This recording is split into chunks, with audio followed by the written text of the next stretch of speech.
This is Raina Campbell, your Chief Dream Driver, and welcome to the No Parking Podcast, where through conversations and discussions with creators like yourself, we'll find interesting approaches to help you take your dreams out of park, put them in drive, and ride towards success. Hey, Dream Drivers. Welcome to episode 98 of the Dreams and Drive podcast. And today, our guest is Jay Morrison, who's a real estate investor, TV personality, entrepreneur, social activist, author. He's the CEO of the Jay Morrison Academy, which is a real estate investing school and mentorship program, and the CEO of Tulsa Real Estate Fund, which is a Regulation A real estate investing crowdfunding platform. But Jay wasn't always a man with so many accolades and titles behind his name. He was a high school dropout, an at-risk youth, and 3-time felon, but he made a major life transformation over a decade ago and now uses his life experiences and personal story of triumph to empower and impact the lives of thousands of his students, troubled youth, ex-offenders, and real estate professionals. And on today's episode, Jay takes us along his personal dream driving journey and the life changes that he made that eventually led him to living in alignment with his purpose. And there's so many things that we talk about in this episode, including, how you can successfully find your why, build your brand empire, the different challenges he faced and is still facing, the importance of having will and faith, how you can win in the real estate world. And if you're someone who wants to get into real estate investing, if you just kind of want to understand what does being a real estate entrepreneur really mean, this episode is for you. And one of the biggest things that I learned from Jay in this episode is why you should bet on yourself and your dreams.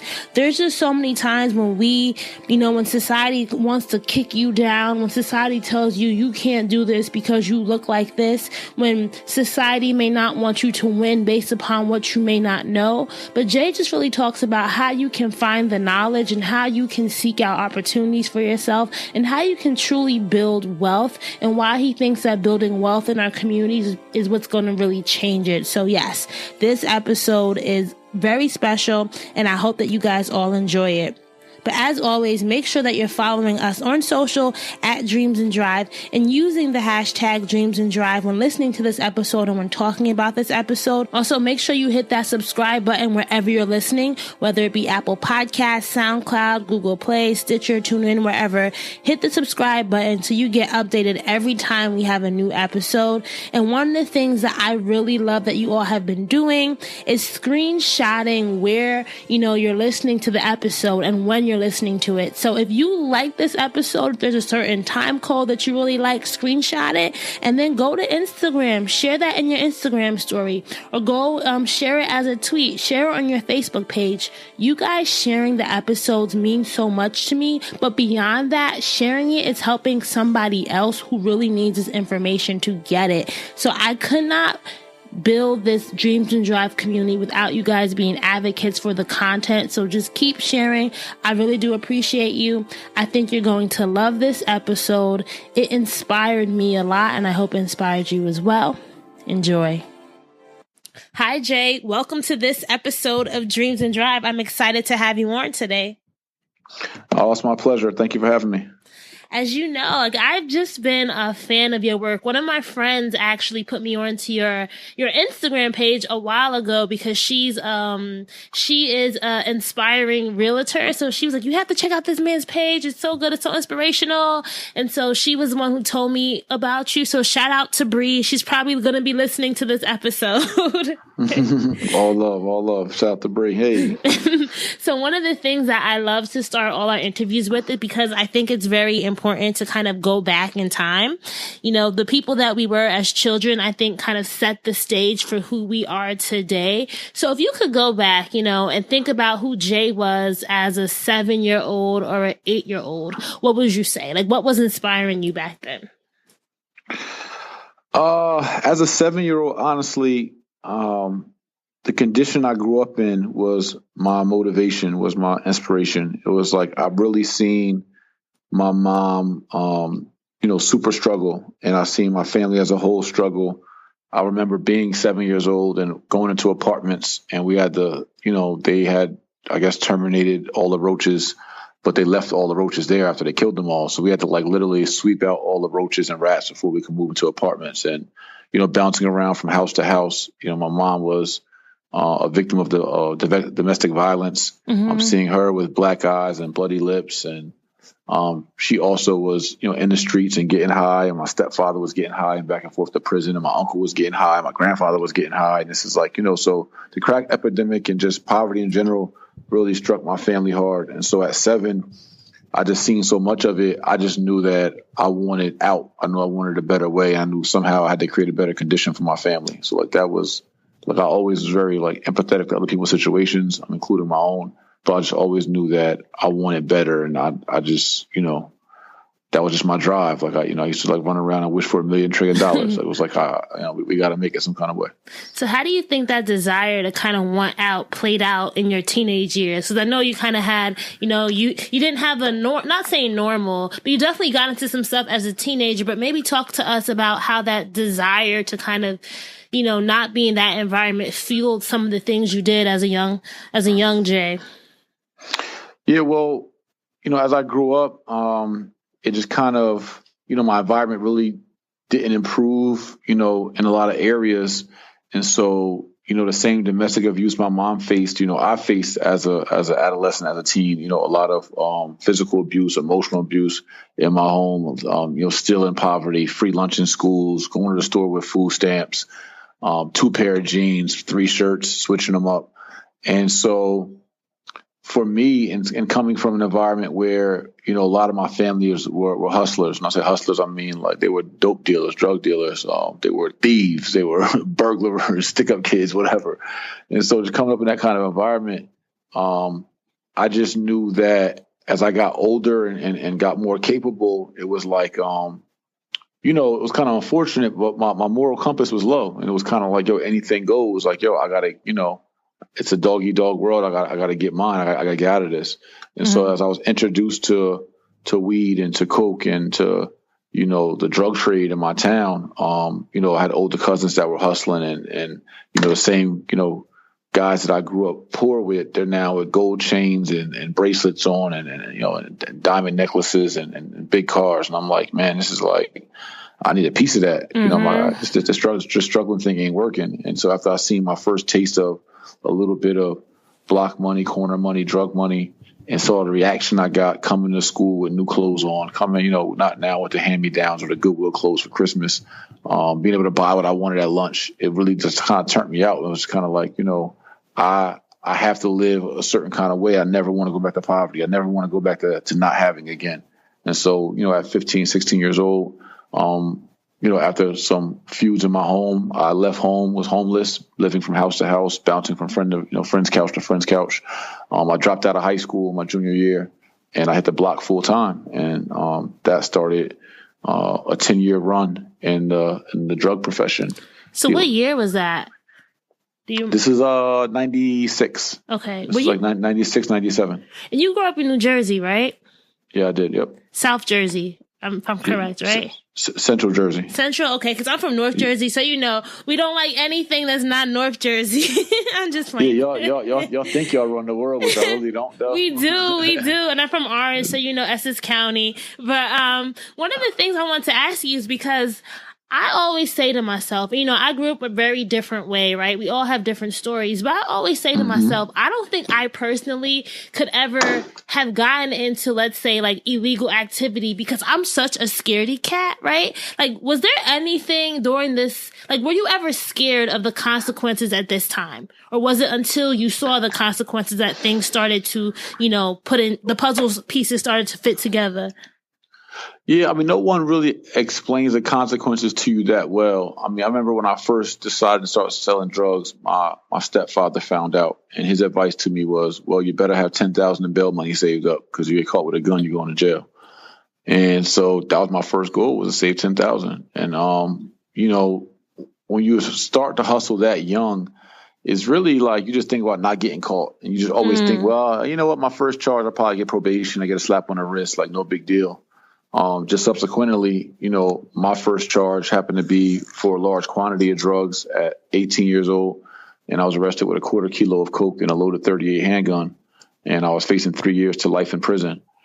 And that's when it really got real. At 18, when you come back from court on Rikers Island in New York, and, the prosecutor's first offer to you was 3 years to life. And you're like, what the hell you mean life? Like, life, this is drugs. Oh, my gosh. And so that's when it got real for me. But also my time in prison then also showed me how we have this innate ability to adapt. Like, I thought I could never be in jail, never be in a cell. I thought I would go crazy, whatever. But next thing you know, you might, it's a tough experience, but humans, we have this crazy ability to adapt to our environment. And next thing you know, you find yourself 3, 4, 5 months in, and it's like, you done got jail down packed, and now you just, running around, you're making phone calls, you're trading food, you exchanging cigarettes for extra pieces of chicken. Like you got clothes coming in, you got your visits, and you actually start to become accustomed to this environment of being imprisoned, and inevitably being enslaved, going upstate New York, working for free. What do you think were some of the biggest lessons that you learned about yourself, like who Jay was, the individual, during this time? I learned how resilient I actually was, and how much a survivor I actually was, and how tough I actually was, going through all those experiences, and then coming home from prison. I ended up doing a year in prison and coming home, and it didn't break me, and went back to the streets, hustled some more, and caught actually 2 more felonies, one in New Jersey and one in Maryland, and we'll end up going to prison again for a second term. But through all these experiences, being out on bail, being on parole, still hustling, like my risk threshold is crazy high. And I think that's a lot of what I brought into business with me that allowed me to be really successful, because, the things that scare normal people, quote unquote, normal people, don't scare me, or they don't affect me the same way. Do you remember something that, thinking back at it now, you're like, wow, damn, like I did that? Was there anything back then that you kind of maybe would not have done if the Jay now might not have done, but the Jay then would have?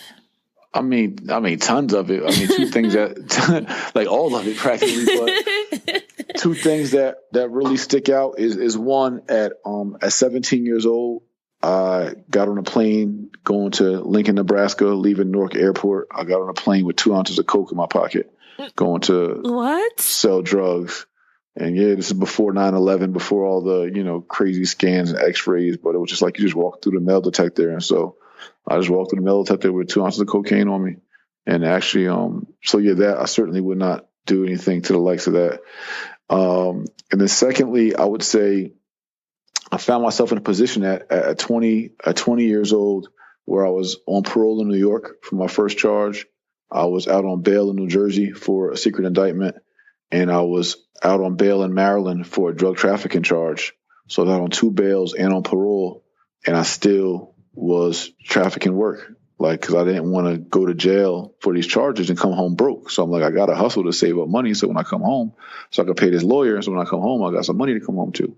And so, I was really literally risking it all. And, so those are things that I look back like, King, you crazy. Amongst a bunch of other stories I could probably be on the phone with you for another hour talking about. Thinking about this, and this might be like a cliche question to ask you, but was money the motivation? Like, what was the thing that was, really motivating you at this point? Hell yeah, money was a motivation. Money was the motivation. Like, was there anything else? Like, how some people say, I was doing it for my family, I was doing it for my kids, I was doing it yeah, it was to make money, to be able to provide a comfortable lifestyle for those who I loved and those who were around me. So, I would always imagine myself, or often imagine myself, going to prison, or, somewhat being crucified, being sacrificed for the good of my family. Like, I always had the mindset, well, if I got to go to jail forever, but my family is straight, then, I'll take it. And so, it was just the route I knew most of that time, in order, to be able to live, affluent or successful or financially independent lifestyle. It just was a way that is deemed illegal by the United States of America. So it didn't provide much longevity for me. So when was the moment that when was the period where you realized things had to change? In 2005, I think it was October, maybe November, in Newark, New Jersey, on a block that I was supplying, and where I was running with a partner out there. And during that time, it was 5:30 in the morning, and I was approaching. I think I either just turned 25 years old or was about to turn 25 years old. And I was asking myself, like, where is this really going? Like, where are you going to be when you're 30? Is this going to last?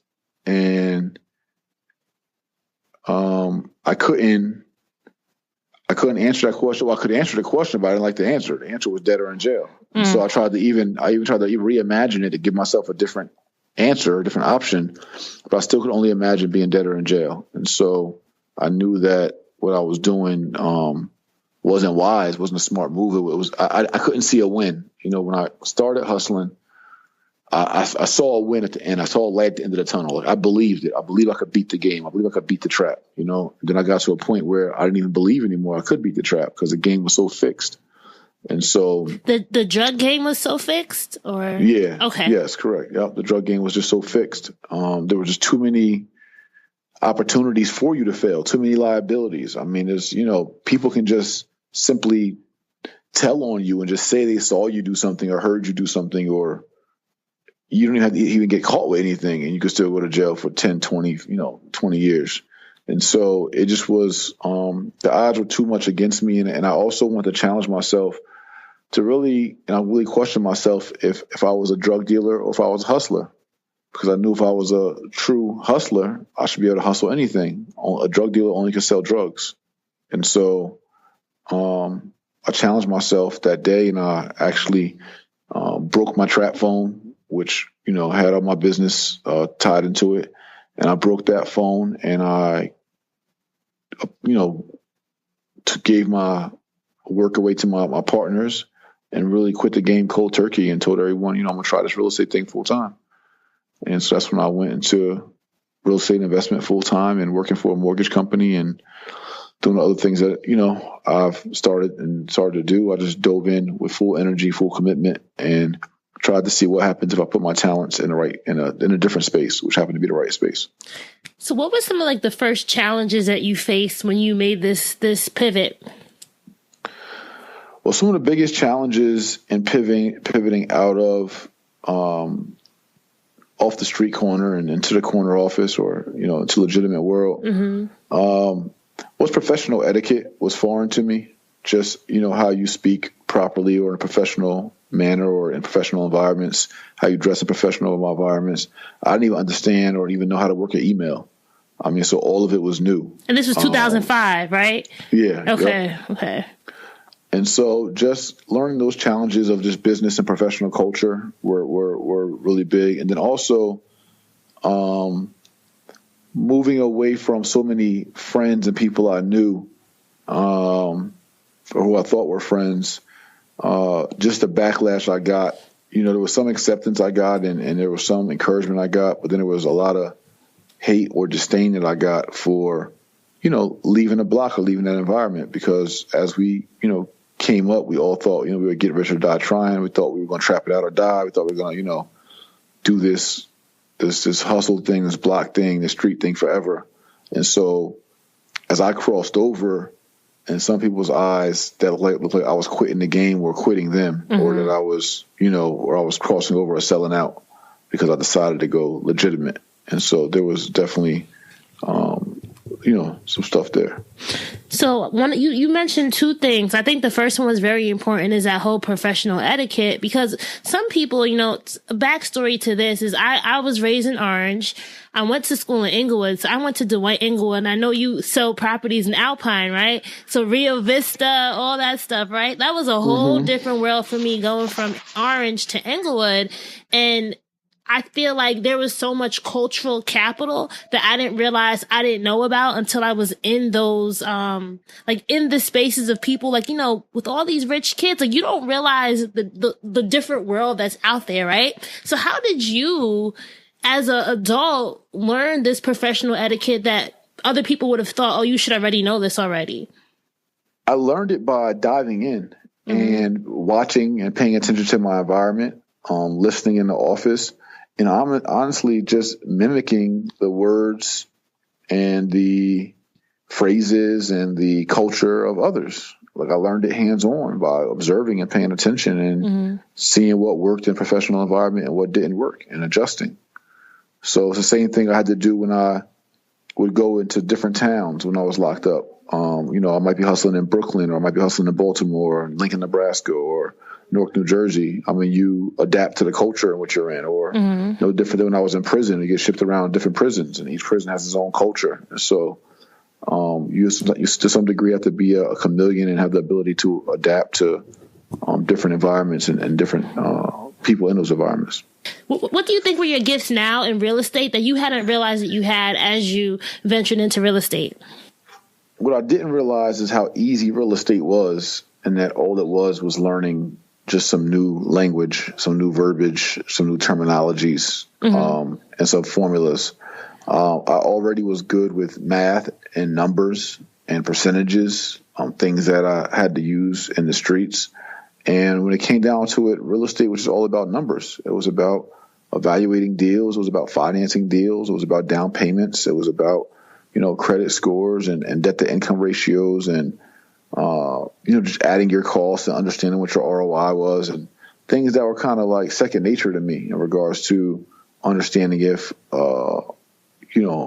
real estate made sense or if a business venture or business move made sense. And the same for marketing and branding. I mean, it's a gift and skill I had of just being able to market and brand myself and be charismatic and personable. And, I use it all my life. And in real estate, it comes in handy because you need to network with people. You need to be personal with people. You need to grow and cultivate that network. And so, and also you have to market yourself and brand yourself and set yourself apart from everyone else.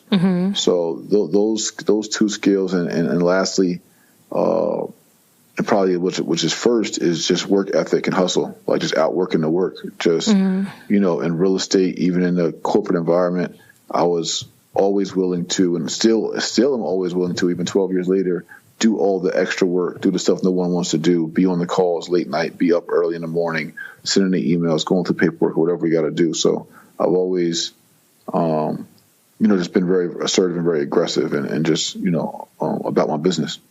Was there ever a time during the early days where you wanted to give up or you felt like maybe this wasn't for you? Absolutely. Yeah, definitely my first year in the industry. I was struggling, wasn't closing deals as fast as I wanted to. I was getting a lot in the pipeline. Things were falling apart. But right before I actually was deciding to give up, I had almost kind of made my mind up that was, the direction I'd have to take because I wasn't making enough money fast enough. I was driving a hoopty. I'm borrowing money from my mom. I could barely pay bills, just trying to figure out this real estate industry and changing my lifestyle. But the month that I decided to go back, I made like $13,000 that month. And then the next following month, I made $30,000, and I would go on to have many more successful months and years. But just as I was ready to snap and kind of go back and regress, my pipeline paid off and God opened up doors and showed me that, my hard work, was truly, about to pay off. All the seeds I planted and harvested, they were ready to reap. And you know how you mentioned before that there were people from like your past life that kind of thought you were selling out by going legit. Were there ever any voices in the side of your head telling you, come back to the old life? Or did you kind of really 100%, let go of everything? 100% let go. I was all in. I mean, the people around me still were a part of that life and that culture. And, I can't even say certain things they did would be enticing. I mean, honestly, the peace of mind I had knowing that even though I wasn't making the money at that point, but just the fact that I knew I would be free every day, that I knew that I didn't have that liability hanging over my head or potential liability or those consequences. Just knowing I'm definitely going to see my daughter. I definitely can see my mother. I don't got to worry about waking up tomorrow in cuffs and going off to shower with men and be bossed around by some whatever you want to call it. So yeah, I'll just leave derogatory words alone. But yeah, so it's just Yeah. So for me, all those things kept me balanced and kept me focused. Mm-hmm. One of the things I really admire about the brand that you've built is that it really is a brand, right? You can see just by like me doing research for this interview, just going back and seeing how you were really, you know how you said you really had to build a network and you really had to, figure out how to market yourself. What were your thought processes when you're like, all right, I have to build the Jay Morrison brand? Can you walk us through the things that you knew you had to do if you wanted to be successful in building? I can't say that I knew it all, or knew all things I needed to do, but what I did know, was staying true to my purpose was a big part of it. And that's been like part of my secret sauce, is just really finding your why. And I mean why, just not like why you're here, but why God has you here and what you're supposed to be doing and who you're supposed to be impacting. And once you find that and you're spiritually aligned and you put your energy behind your purpose, a lot of doors and opportunities open up that you never even imagined would open up. So like when I started, you intend, everyone intends, and they start a business for it to be successful, or they start a brand, they think they're going to be popping and celebrity or whatever. But realistically, I never knew that I'd be on the Today Show twice as a real estate expert, or on Fox Business News, or on CNN several times, or a celebrity realtor on NBC, or be a 3-time author, 2-time best-selling author, or just any of the things that we've done as a company, as a brand, and me as an individual. We hoped for success, but I didn't know that, I'd impress the likes of Marshawn Lynch, of Common, of, Dante Whitner, and so many other, athletes and stars that we build with, Ricardo Lockett and others, Colin Kaepernick, so I didn't think I would, you imagine it, you hope for it. But really it just comes from the consistency, hard work, and chasing your purpose. And what's for you, you will get. But thinking about the tactical side of that, like how did you build those connections and able to be interface with those people? Because let's say there's somebody out here who wants to be, in real estate, and they want to have celebrity clientele. They want to get on on the Today Show and be a real estate expert. There's actually some tactical things that have to happen. What were some of the things you and your team had to do? Well, it's something that we teach in my school. The Jay Morrison Academy, is we do teach and show our students how to be experts at marketing and branding. And it starts with your brand identity. You have to identify what your brand identity is. You have to establish what your brand message is. You have to identify your brand audience. And then you have to put those things together so that you have to announce yourself to the world, and so that you can be found, right? So you can be a celebrity realtor in your mind, but until you understand who your niche audience is within that field, and once you do that, cool. And now what's your message to them? And then you simply go ham on creating content to be able to awaken, enlighten, or engage with that audience. The problem is that most people, so from a tactical perspective, the issue is that most people are too lazy or not intentional enough when it comes to building out their content to reach their target audience. And so what I did is I was very intentional about building content and creating content that will be of value to my target audience and who I want to reach, and creating relationships. And then secondly, you do have to network. You have to be out and about, and you do have to shake hands and kiss babies, and you have to be where your target audience is, and you have to speak to them and offer them value so they have a reason to want to engage you and feel that you are credible enough. But you cannot, so this is a quote that you probably can use for a meme one day, but you cannot have credibility without content. Like, you have to have content in order to secure credibility, especially as a new entrepreneur or business owner. Because the content is going to be the baseline in which people feel that you are validated if they don't already know you or have heard of you. And when you say content, do you mean what kind of content is the most important to have? I think one of the biggest pieces of content to have is a book. I think having a book which describes and depicts your brand message, your philosophies, your ideologies, your life experience, or whatever you're trying to reach. I think a book is one of the best pieces of content that anyone can have to support them. And then Obviously, there's all types of, video content that you can put out as well in regards to information, lectures, seminars, workshops, etc. Something else I like that you mentioned a lot in a lot of your work is the idea of having to really know your product and know your industry. So you said, when you got back into the real estate, you had to become a student of the real estate industry. Like, why do you think that that's so important? And why do you think so many people fail at truly learning their industry? Well, I think most people fail at learning their industry because most people are undisciplined and they're lazy. And they expect instant results. They want to be microwaved. They want oatmeal. And they're scared of the hard work. That's really what it boils down to. If you dive into your industry and you're disciplined, like you rather like cut the TV off and rather read, or rather instead of Google searching on Instagram and on the Explore page and looking at the latest gossip, like why aren't you Google searching and looking at blogs that speak to what it is you are trying to get accomplished in life?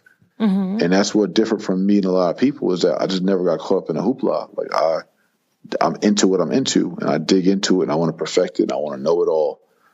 So I think that's just a big part of it is just being disciplined and constantly educating and evolving yourself. Like information is constantly evolving, and you need to evolve with it so that you can evolve and elevate. How did you stay consistent? Because that's something that a lot of us struggle with, right? Is you're trying to build something, but there always seems like there's something that's in the way. Like, what were your strategies for really staying consistent and focused during the building period? Well, you got to have faith. You have to believe in yourself. That the key to being consistent is trusting your journey and trusting the process.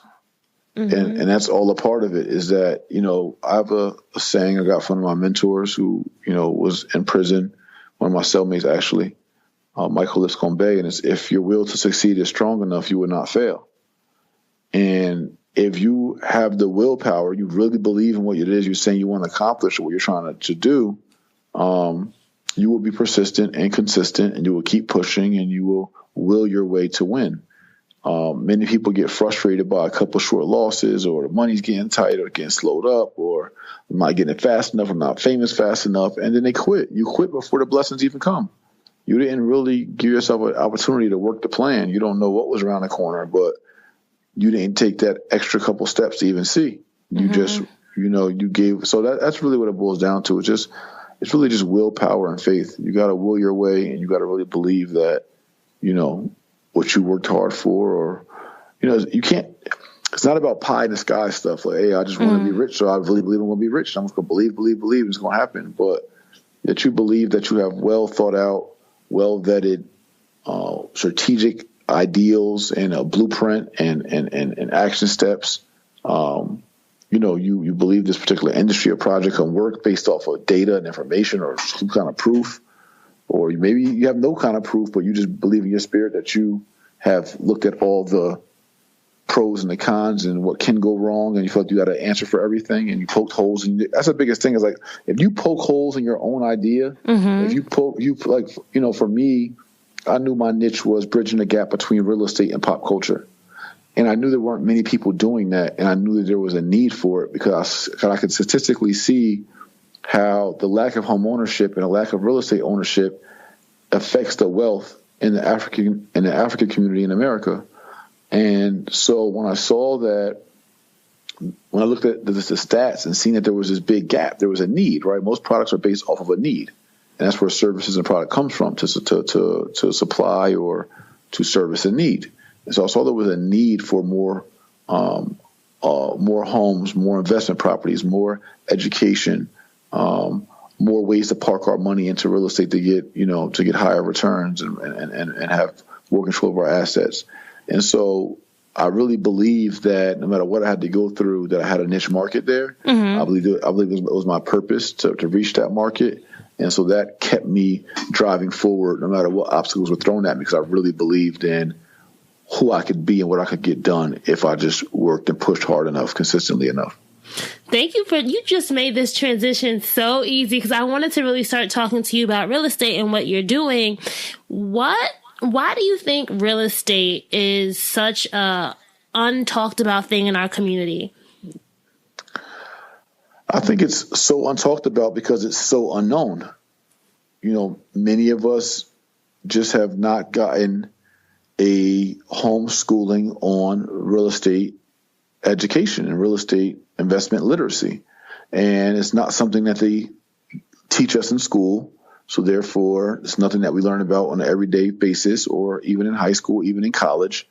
And so the average person in our community just doesn't know. They just flat out don't know and just don't get it. And that's why we're so aggressive doing this 25 city corner class tour and the J. Morrison Academy online campus, as well as our new campus here in Atlanta. Our books and our workshops and everything else that we do is because we got to get our people in the know. I always say we don't know enough about enough, and we have to become more literate, especially when it comes to wealth building and real estate investment. One of my dream drivers actually wanted me to ask this question. Her name is Frances, and she said, what would you say is the minimum amount of streams needed to start building wealth? Or what truly, how do you define wealth in America today? Well, the technical definition is when you have an abundance of assets that supersede your liabilities. So when you have a ton of assets, things worth value, whether that be cash, gold, diamonds, stocks, bonds, businesses, or whatever, that where their worth is, abundant and exceeding your debt, your liabilities, things you owe.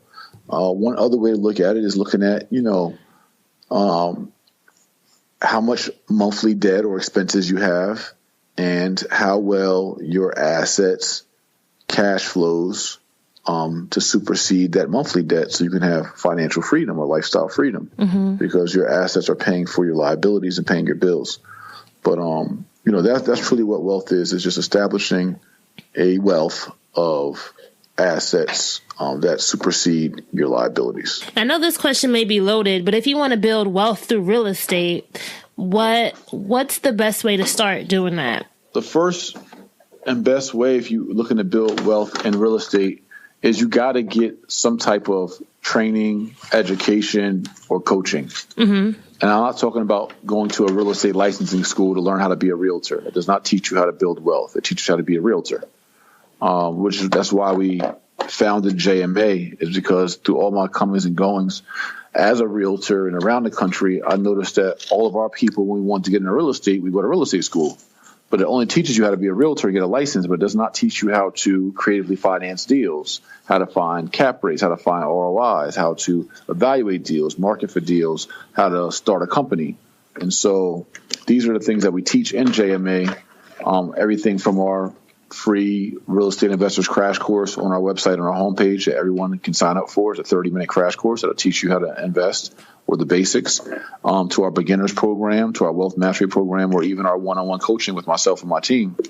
You cannot even think about being successful as a real estate investor unless you want to go through a long learning curve of figuring it out yourself, unless you have some kind of training, mentorship, or guidance. That's your first steps. So when you think about your real estate journey, right? Why? And I'm trying to take it to the corner classes that you do. Why do you think what you're doing on the corner with the corner classes is making an impact or can make an impact? Well, the street corner classes that we do are so impactful. How we know this is because of the results of the people who are attending and how it's growing. And a lot of people, when they leave, they're making life-changing decisions. They are getting pre-qualifications. They're improving their credit. They're purchasing homes. They're getting our training. They're diving deeper into it.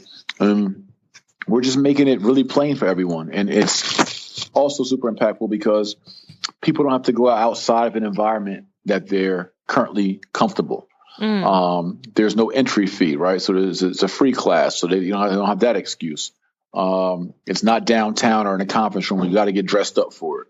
You can just come right out to the corner and get a free education and leave with a wealth of knowledge. I feel like that's just something, as you said, because no one's talking about it in our communities. And there's a lot of people, I know a lot of people from growing up, right? People who are very smart and very capable, but they they extend that energy into avenues that aren't going to be rewarding to them in the long term.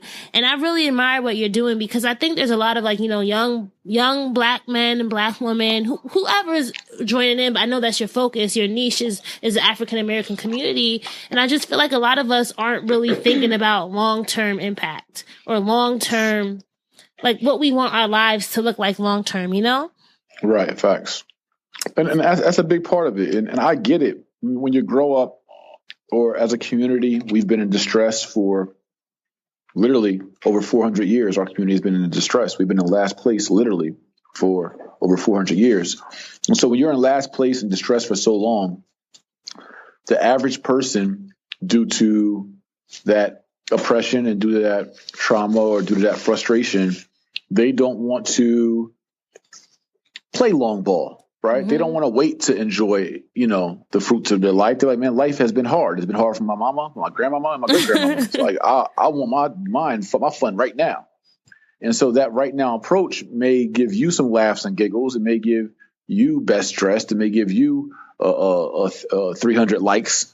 But does it set your daughter or future son or son now, to set them up for them not to be behind the 8 ball as you were? And so somebody eventually, to break this poverty curse, some generation is going to be more financially responsible and say, you know what, I'm going to have a little less fun right now.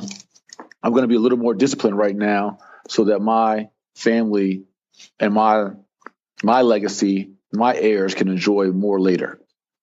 What kind of feedback do you get from people when you share this message? And like, do you think that we can actually kind of build this wealth gap or break this wealth gap in our current generation, or is it going to take a lot more work? I'm a firm believer in the time being now. Mm-hmm. I think the generation is blessed to have access to the World Wide Web and these social media platforms that allow us to spread messages way faster than our ancestors and predecessors. Imagine the kind of marketing and publicity and word of mouth had to be spread for Dr. Martin Luther King Jr. or Brother Malcolm X, Brother Minister Malcolm X, to be able to go spread a message about anything. Whereas now we can do a YouTube video and get, 100,000, 1 million views, or Instagram post, or Snap, or Periscope, or Skype, and all these different ways. So we have the advantage if we're intentional enough about our own repair. And that's what I talk about in my book, The Solution, is how Africans in America achieve unity, justice, and repair. And so I've been doing my part as best I can. I believe that everyone should push for the elevation of their community to the max of their capacity, especially if your community is in last place. And I think as a human community and mm-hmm. society, we all should be pushing for those who are least amongst us. And statistically and factually, the least amongst us in America today are the African people in America, as it has been and always has been. And so it's important that we all put a little extra effort and intentional focus into repairing our community, or that community if you're not from our community. And I know you talk about the importance of like Black love within our community. That's something that's also that we have to really invest in, loving one another, because I feel like sometimes, and I hear this a lot from like other creatives, is that sometimes working with, other creatives that look like you, it never turns out. It's like better for you to go work with somebody else. And it's just like, I feel like there's this culture of, let's be against one another. But I think that's something that also needs to turn around. It's not seeing the person who's trying to also do well as a competitor or as the enemy. Right. Facts. Mm-hmm. I totally agree with you there. We have our own frustration from time to time trying to work with our people. I mean, we've had over 7,000 students in our school, most of which are brown and Black people. Our school is open to all nationalities, of course. We don't deny anyone, and we encourage everyone. But as you said, we have been intentional about initiatives to help repair the least amongst people, which is our community. And, we have a lot of growing to do. And you have to be very, very patient in working with our community, because we have a lot of baggage. We have a lot of trauma. There's a lot of mistrust. And then sometimes there's a lot of there's a lack of self-responsibility. Many times people look to want to put the blame as opposed to just accept responsibility for themselves and what they didn't do. So we get a lot of that. And I think, again, it's just a patience thing, and it is a love thing. You got to love us and love your community enough to be patient, because love is patient, love is kind. And so we have to take that same approach as we understand we were not put into this situation, by ourselves.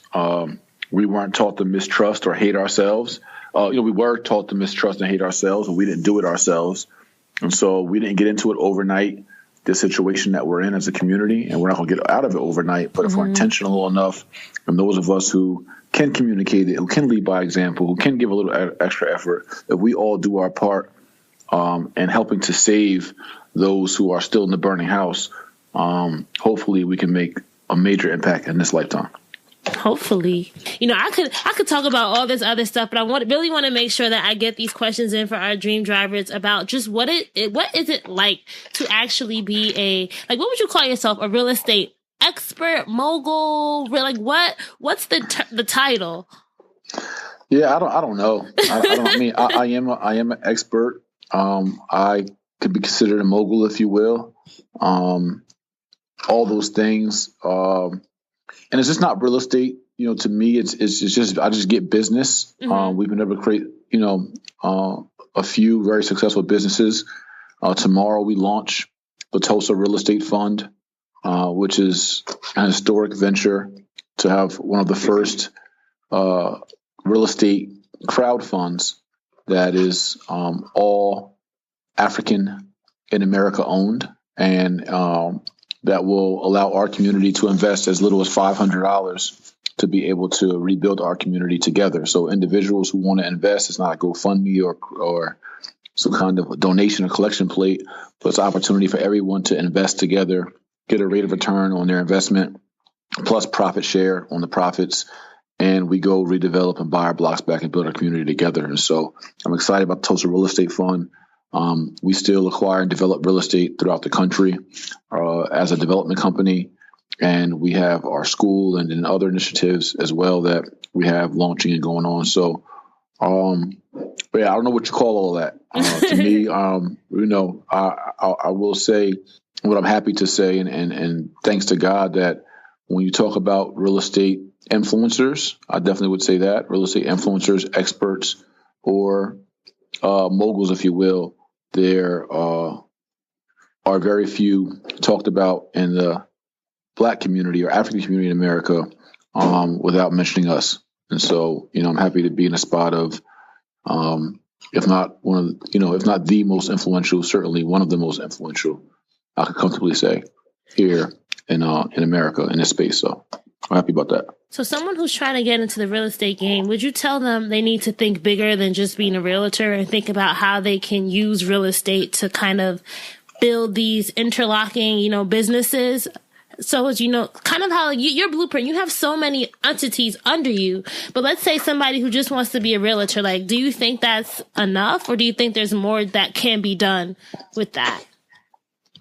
Well, if someone's goal is to show other people houses or sell other people's properties and make a commission, that's certainly a respectable job and profession to have. Mm-hmm. But that doesn't mean you're building any wealth of your own. You're just working and getting a commission. Being a real estate agent is not owning real estate. It's not doing real estate. Owning the real estate and getting a commission off your own properties, per se, is doing real estate. Flipping real estate, renting out real estate, being lord of your land, developing real estate, building real estate, acquiring land, leasing land, building up on air rights, tapping into your mineral rights. Those things are doing real estate. But so to answer your question in a short way, no, being a real estate is not enough. Because there are some people who don't even think about that there's more out there beyond that, right? And that's the thing that I really hope people who are listening to this podcast get, that if you want to get into real estate, I think sometimes a very simple way to go is I'm going to be a realtor and just show houses and get commission. But there's definitely a lot more, because just even by doing this research, I learned so much. Just wow, I need to put this money and, try to flip this money. And my father's Jamaican, and he's been telling me for the longest, he used to have a house in Newark that, he let go of, but he wanted us to buy it. I'm like, listen, I don't want to be a landlord. I don't want to, but my mindset was different. And now in retrospect, I'm like, damn, that house is probably going to be worth a lot in like a few years, especially where it is, it's just Right. things like that. But okay. Yeah, but often we run away from responsibility. Yeah. That's the thing. How are you going to build wealth without taking on more responsibility? That's not realistic. Whether that were a franchise or a business or being a landlord, no matter what, if you're going to build wealth, you're going to have to manage people. You're going to have to manage something. You're going to have to do something, take some kind of risk. But we want all the end results, so we don't want to take any of the risk or apply any of the effort needed. What would that's a good, I love that you said that, because not everybody likes taking risk, right? But in order to be an entrepreneur, you really have to take risks. But what would you say to that person who's scared to take risk, who doubts every step they take? Yeah, if you're someone that's, doubts every step you take, you have a couple options. You can better educate yourself and prepare yourself so you're more confident in the decisions you make or the career paths you choose or the investments you choose to make. So get well educated so that way you're more informed and you'll feel more confident. Or if you're scared to take risks, just simply work for someone that isn't. Is that how, do you think there's people on your team who work with you because they're scared to take risks? Nope, not at all. I would say 99% of the people that work with me, all are entrepreneurs in their own right as well. So most of my team has side businesses, side ventures. Like I don't train or teach them or hold them back from being their best selves. As long as they get done, they got to do it, with us and are still professional and responsibility. But I encourage all my teammates to be entrepreneurs. Now, I would say nearly all of them are entrepreneurs in their own right, or own real estate to the side or other businesses. That's amazing. That is amazing. Because some companies don't want you to have a side hustle. They want you to only be about what they're doing. So I'm happy to hear that. But let me make sure I leave some time to get some listener questions in, because people will be mad at me if I don't ask these questions. So we have one coming from Dreama, and her question is, what's something you don't like about the real estate industry? I don't like the fact that it's so heavily dominated by other cultures and other communities besides my own, where I can go to a real estate conference and I could be one of maybe 2 or 3 African people in the room out of 300 or 400. And that my community is so behind and so far behind from a literacy standpoint, from a ownership standpoint, and just a general understanding of the power of it. And so that's the main thing I don't like. I mean, overall, we got to realize that we're all in real estate regardless. Like everyone on this call, on this podcast, or wherever you listen to this from, every single one of you are in or on a piece of real estate right now. So we all act like real estate is something just for other people, or I don't want to do it. You're already doing it. You ain't got no choice. You was born into it. So it's just better for us to be more knowledgeable and prepared so that as we are forced to be in real estate, because we all are, that we can take advantage of the opportunities that it has for offers. That's good that you said that, because Bree, who I told you was the one who first told me about you, her question was really about, like, what do you think about gentrification? She is trying to get into real estate into Brooklyn. She lives in Brooklyn, New York, and she just really sees how gentrification has really changed the communities and really has made it hard for us to build wealth within our own communities because the prices are going higher. Like, what's your take on that? And what do you think is a solution or something we could work on to kind of ease the pain that's causing? Well, you have to realize is that a community is not your community if you don't have ownership in the community. Just because you live there don't make it your community. If you don't own the majority of the real estate in that community, it's not your community. You're just the person that pays the bills for the owners of that community. So that's one thing. And what we put in place to help reverse that and reverse gentrification is what I mentioned earlier, the Tulsa Real Estate Fund, which launches tomorrow on the 96th anniversary of the Black Wall Street bombing. The Tulsa Real Estate Fund is named after the most notable and one of the most successful Black communities in America, Black Wall Street in Tulsa, Oklahoma. And our goal is to allow everyone to be able to invest together to go have more capital, to have more backing, have more support in these areas where we are getting outnumbered and outmanned and outmaneuvered And at the end of the day, we're being out-financed.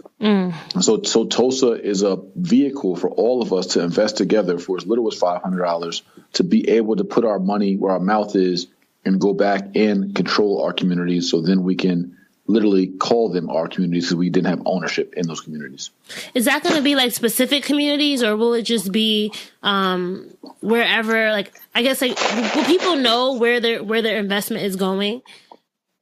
Yeah. So every time we identify a project in a particular market, that project will be marketed to our list. So I want to encourage everyone to go to our website, Tulsa, TULSA, realestatefund.com. That's Tulsa, realestatefund.com. You can join our list there. And every time we have a property or project that we want to do, whether it's a school, hotel, hospital, 40 homes, or whatever, that project will be advertised on our site and promoted and marketed. And anyone who wants to invest in that project to whatever amount they want to invest, they can invest into that particular project. And then it's diversified amongst the other projects that we have in our portfolio as well. So your money has a little bit of, diversification in the sense that you may invest in one particular project, and that would be your core investment. But then it is also split amongst other projects that our fund holds. So if your project is slower, not going as well, or another one is doing better, you still reap the benefits from the other acquisitions that we have. And I'll make sure to link to that in the show notes. So anyone who's listening in, you can go to our show notes at dreamsanddrive.com and definitely get links to everything that Jay mentioned. But Jay, so as winding down, thinking about your journey, thinking about everything you have been able to build, what keeps you up at night now? Like, what's the thing that's really on your mind and like the new challenge that you're trying to work through? Well, it really boils down to legacy and leaving the biggest impact that I could leave on the world and in the world. It boils down to follow my purpose and making sure I'm being as obedient to God as possible.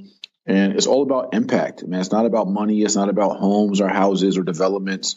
It's really just about impact. What are people going to say about you when you leave here? And what kind of person were you when you were here? Mm-hmm. And I want those to be kind words and words of high regard when they speak of Jay Morrison. So I'm living for legacy, and I'm living for the upliftment and advancement of my race and my community. And I meant to ask you this before, because I think that it's incredible, even just working with you to get this interview done, is your team and the people that you have around you are going to be crucial to your growth. Like, what are your tips for people out there who are trying to build a team, trying to build an empire? Like, what are the definite things you need to look out for or need to have in place? Well, understand when building a team, everyone's not going to see your vision from the very beginning. So, you have to, you'll attract those who see your vision and they'll be attracted to you, and you work with them, and you don't beg or force anybody to see what you see. Mm-hmm. Everyone didn't see I believe and I knew where my brand would go, but everyone didn't see that. So there's people that I wanted to work with who wouldn't work with me or wouldn't work with me at a fair rate or just didn't see the vision. So that's okay. They're not meant to be with you on this journey. Secondly, just in general, make sure that you hire slow. Meaning you do your due diligence, you vet people, you interview them, you interview their, you check out their referrals and references to resources. You hire slow and you fire fast. If someone is not a fit, whether it's family, friends, or whomever, if they're not a fit and the energy is not right and they're not a fit for your vision and the culture of your company, let them go. And the faster you let them go, the sooner God will open up other doors for you to move forward with. Those are all incredible lessons or tips that you have. So thank you for sharing it.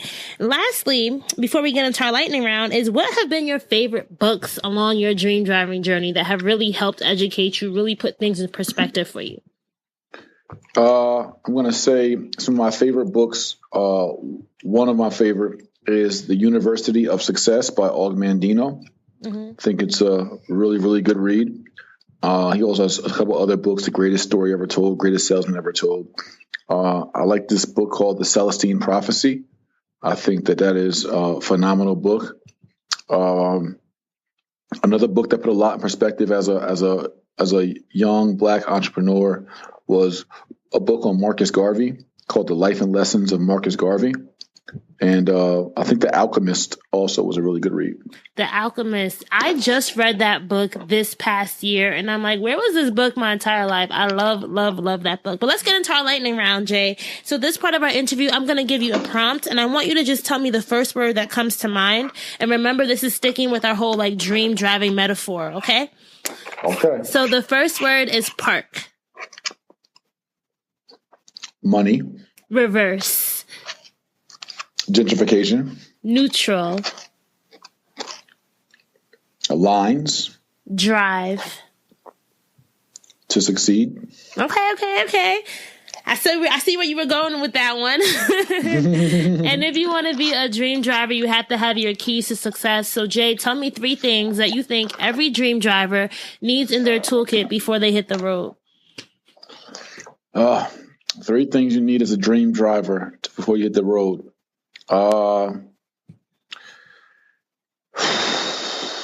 3 things you need before you hit the road. 3 things that helped you, maybe. Like what helped? What are 3 crucial things you think really helps you along your journey? I mean, the first thing that popped out either way, I believe is spiritual alignment. I'm not talking about religion, but I'm talking about the spiritual alignment. You got to have that in order to be successful. You got to be in tune with the universe and Mother Earth, God, Jehovah, Allah, whatever. You got to be in tune in order for your plan to fully work out, because it's always a larger plan that we're a part of.